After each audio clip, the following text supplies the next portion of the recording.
Okay, we got number 14 Wisconsin this week, and then 2 easier games. Let's check out recruiting first before we get into the game.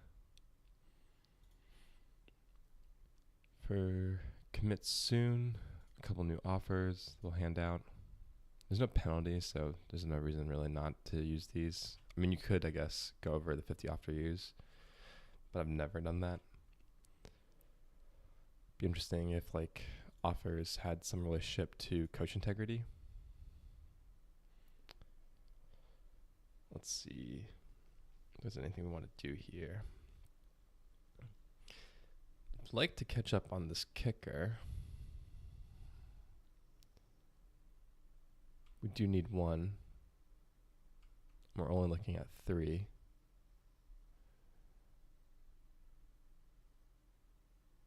And then this cornerback, we really have no chance of getting.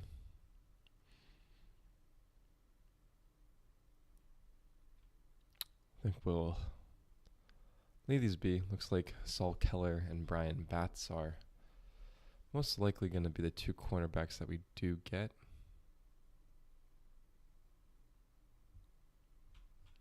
Yeah. Listen, our focus is winning. So we're heavily favored. It's a home game too. That's right. There's a lot of recruits who are going to probably lean our way after a big win. So we need to worry about their passing game here. And looks like they're pretty balanced on defense. They do run a 4-4 split, which means that running might be a little harder and throwing might be a little easier. So I think I'll go for the deep ball. What kind of quarterback do they have? It's got some arm strength, and they have a deep threat. So our focus will be downfield passing and limiting the downfield pass. What I should have done actually is checked the running back, but the running back's not very good. Only 2.9 yards a carry. I'm going to try something new here and watch the game on medium speed.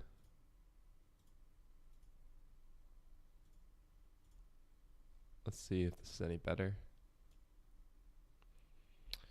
1-yard pass, 13-yard pass, 5-yard run by Pollard. We're picking up the first down here in the middle of the field. In the first, we're driving pretty nicely. 2 completions to the tight end. That's interesting. He is probably one of the worst receivers on our team. And then a 3-yard touchdown by Jackson on the ground. They fumble. Who forced the fumble? Pedro. So Pedro's kind of become our star cornerback. We lose 2 yards on a run by Adrian, and we miss the field goal. That was a give me. I don't know how we're missing so many field goals this year when our kicker has 99 accuracy. Now Wisconsin trying to respond.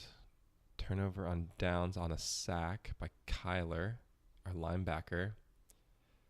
Some negative run plays by Curtis. We're still up 7-0. Big gain by the air for Wisconsin. But they end up punting. Another catch for our tight end. Adrian Curtis with a 15-yard run. And then a 17-yard pass and a 26-yard pass to Brendan Fisher, who ends up scoring. Now Wisconsin here late in the second. Are they going to stall out in the middle of the field? They are. But they make the field goal, so they get some points before half. Can we drive down and score? Big pass, touchdown to the tight end, and then Jackson able to run it in. Wisconsin has plenty of time to come back and respond. Still in the second quarter. Wisconsin's driving over the air. A 20-yard run, though, puts them into the red zone, or just outside the red zone. And then they make the field goal. So it's 21-6. Griffin French with 17 yards over 2 carries. Adrian Curtis, a 17-yard run. We try a field goal from forever away and do not make it. Wisconsin now in the third quarter. Driving, they get to the red zone. They get backed up and end up making a field goal. Now can we just waste time with the ground game? Looks like we just go 3 and out. Our first drive of the second half. Big gain over the air to get another set of downs for Wisconsin, but they end up punting. We're just trying to drive. Huge pass to Julius Jacobs.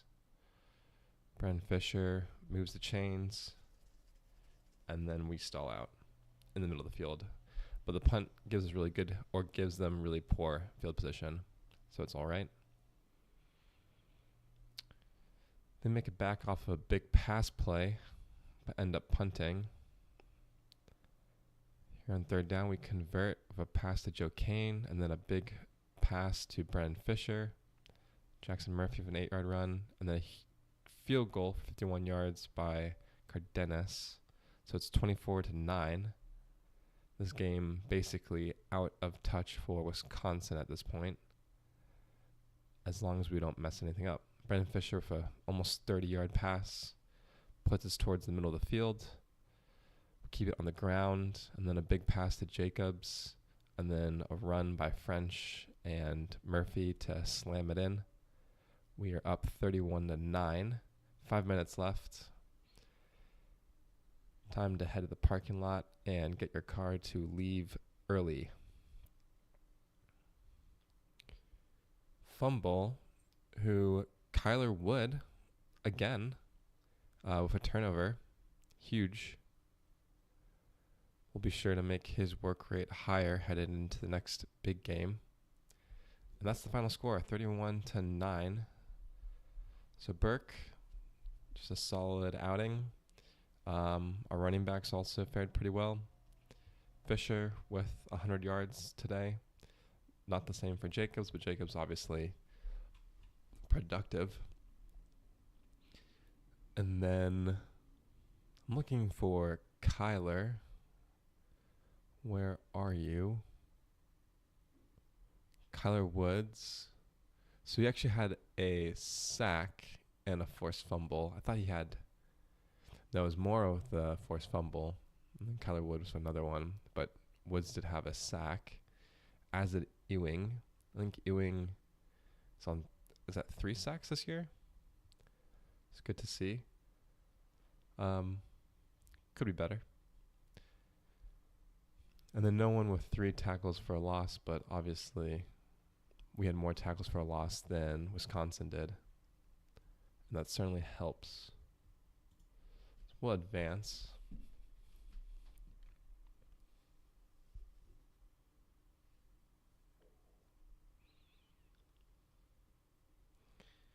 Thinking of simming the next 2 games so that we get to Michigan for the next episode.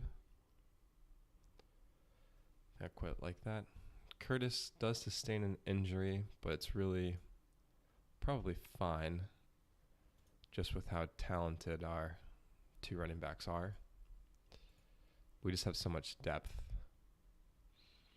Speaking of depth, let's take a look at recruiting before we start thinking about other things. So we lose 2 cornerbacks to Clemson and Alabama.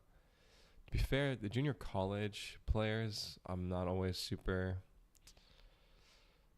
I don't really always care about targeting these players just because they're going to graduate so much earlier. Can I actually figure out... He's a sophomore. Okay. Which means that he'll come in as a junior. And so anyway, my point is just because they're already juniors, those are kind of I want to win now players. And I got the kind of depth being Ohio State where I'd rather see their potential fully realized and have them redshirted in order to get that kind of bonus.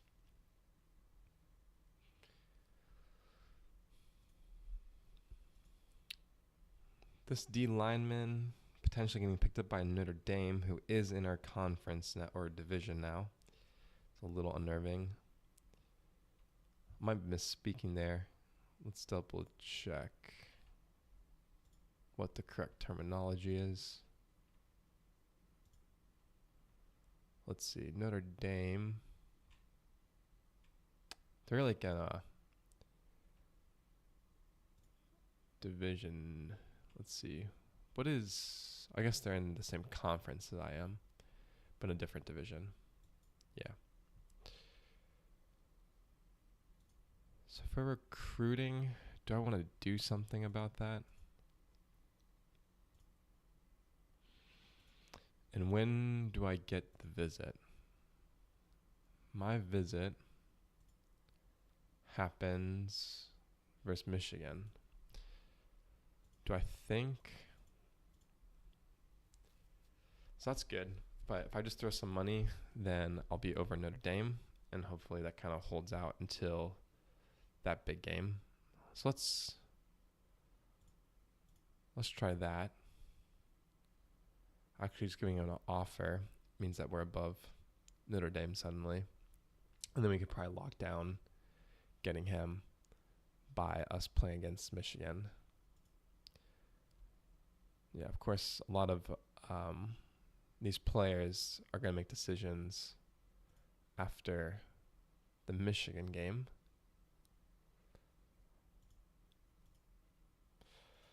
I'm looking for very players. Those are potentially players worth giving an offer to. Giving money to, since they can be influenced that way. Like this player, for instance, we can jump Oregon by just handing him money.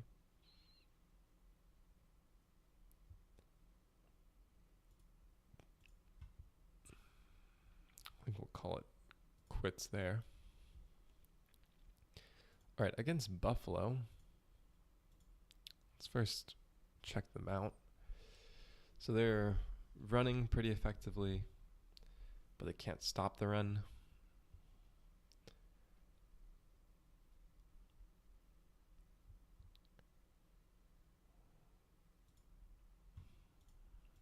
I think we'll just keep it pretty simple. And then for the depth chart, I do want to make some small tweaks here. No one needs to be at workhorse levels here. At this point, I think, so Parsons, the reason why I suppose Parsons got so many catches is because he was actually starting. And this is the tight end that I was thinking about making the swap for. As you can tell, like 77 route running and 90 catching is much better than 75 route running and 70 catching. So I actually think that Parsons, even though his overall is lower, is a better player for us. We just didn't work at all on any of his stats. And I have this promise that this guy will get, Demarion will get 15 targets, so we'll just swap the order here. We'll do kind of a similar idea with our O-line.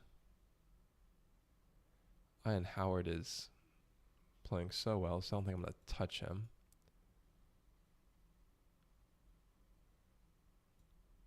But so is Luis Malone, so let's give him a bump. And then why don't you also come up here, Cole.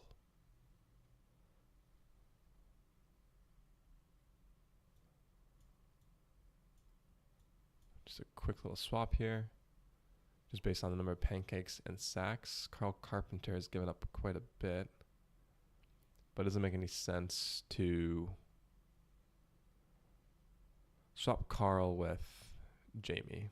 Because 89 overall versus 77, like, that's just a little foolish. So let's keep what we have going there. I'm going to switch these to standard.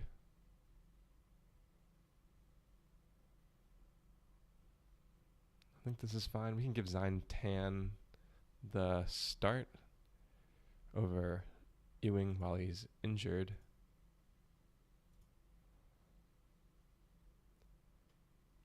Kyler Wood has definitely been impressive.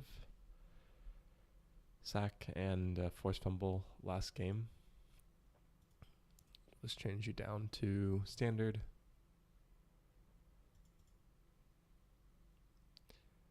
One thing I'm interested in is what the order of our safety should be. And I think the way to decide this might actually be to look at what the game tells us.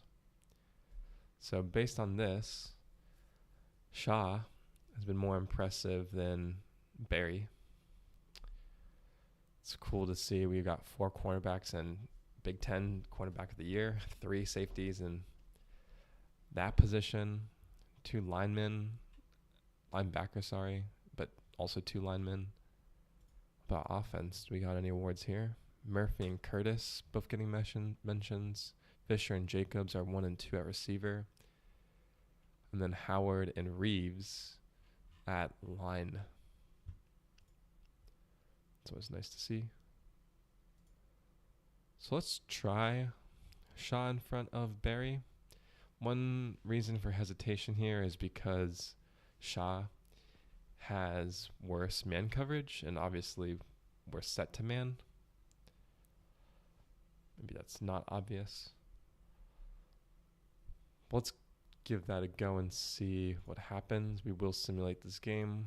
We're favored by 25 points. We can also send this fast. Ooh, I think the compact view might be better. Should have been doing this the whole time. So we take the lead 7-0.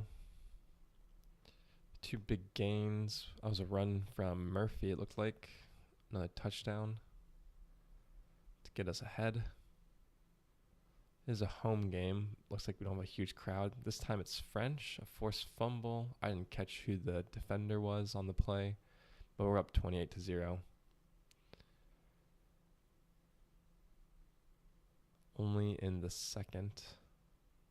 Stall out, but we're able to get the field goal. Another field goal, 34-0. Right before half. A forced fumble return for a touchdown. So that's 2 forced fumbles. We do have a booster about intercepting the ball, unless that was from last year. Buffalo is able to finally get points on the board. The second string should come in here at the third quarter. Big gain from French on the ground. Another field goal. We get 60. It's 58-3. No, we stall out here. I think we're going to get 60. Up off of a field goal. Interception. And then a missed field goal. So let's see what happened. Malachi Winters gets the start. Burke, just kind of showing up doing his job. Murphy and French both with 100 on the ground. Our focus was running because we saw the weakness there. Fisher with 154 yards. This guy is unstoppable. Baldwin with a forced fumble. Stone, who is a third string or probably 4th on the depth chart at linebacker with 3 tackles for a loss. Big. Interception by a defensive lineman. I don't know how this keeps happening, but Brown. And then Morrow. So Morrow has 2 interceptions on the year.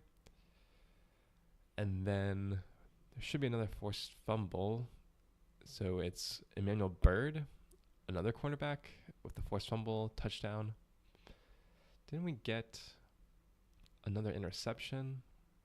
Morrow and Brown. So Morrow and Brown with interceptions, Baldwin with a forced fumble, and Byrd with a forced fumble for a touchdown. Great game for the team.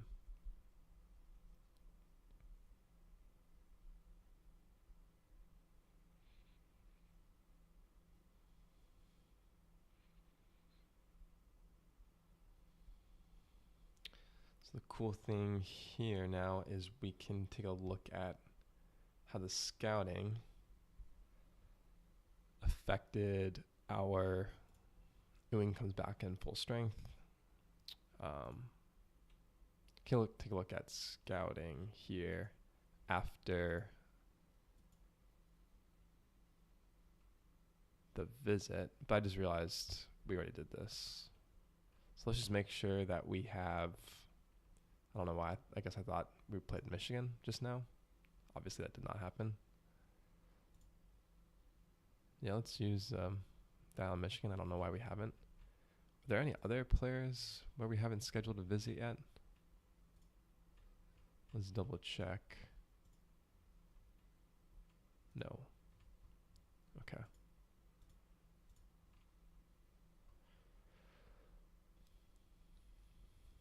So all these are going to change after the Michigan game. Hopefully, in our favor. I might just want to throw some extra money to make sure that they don't commit early. Or if they were to, we would have at least been close. So I'm just throwing 1K at these players. This running back is just out of reach for us, it looks like. I don't have any commits yet. I feel like the pool of players is slipping away from us this year. Let's wait for this Michigan game before we start freaking out. But I frankly might be reacting too slowly. Okay. We can throw on them all day. Their defense is really poor in that aspect. And then for them, they look balanced. They are pass first. I'm actually mostly worried about their running back, though, who's got 5.9 yards per carry. They ran. I mean, if they threw, but yeah, if they ran more, they might be a threat. The quarterback's not even that bad. Let's focus on stopping the run.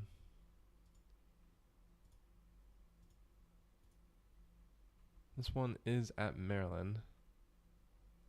No. I feel like this could be a surprising result just because the focus might not be necessarily correct. Maryland goes nowhere. And we're able to score a touchdown.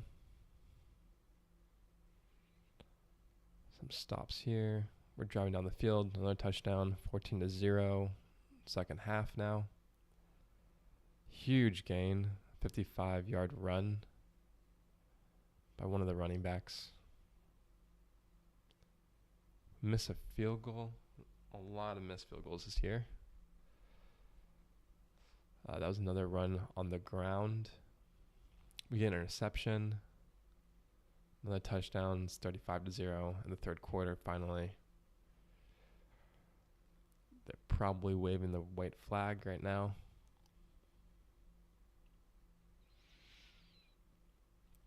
A safety. And we scooted in.